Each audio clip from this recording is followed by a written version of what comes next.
Fears over global growth have seen markets slide this week, with investors fleeing to safer assets like German bunds and US Treasuries. Joining me now to discuss what's been driving the volatility and what happens next is our capital markets editor, Ralph Atkins. Ralph, an extraordinary week in financial markets. What's your assessment? What's been going on? Well, it has been the most turbulent week we've seen in financial markets since the Eurozone economic crisis. And I think what's been happening, there's been a bit of a loss of collective confidence in global economic outlooks, particularly in Europe. And that's sent to a lot of people, as you said, into safer assets, away from riskier assets in the Eurozone, for instance.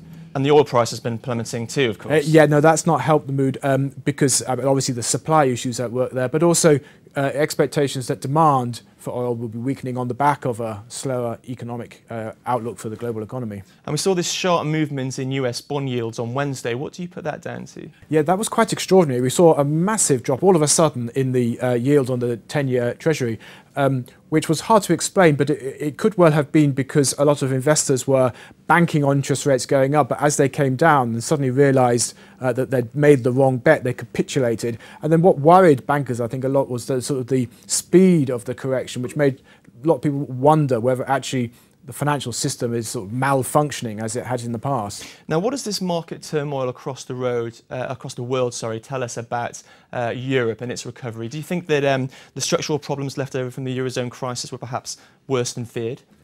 Well, certainly Europe has been the centre of a lot of concerns. I think there's a lot of pessimism about Europe at the IMF meetings last week. The sort of worries that, well, specifically about Greece and the political situation there, but also whether, for instance, the European Central Bank is going to have the mandate, if you like, from the politicians to launch quantitative easing, which a lot of investors think they need to avoid deflation. There's questions about sort of effectiveness in pushing through structural reforms in the big economies such as France and Italy.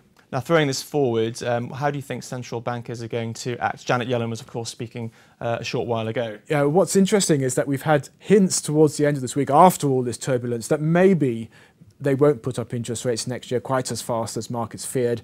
Maybe even we could get another round of quantitative easing by the Fed. So a bit of intimidation, if you like, by the markets of the central bankers. Ralph Atkins, thanks very much.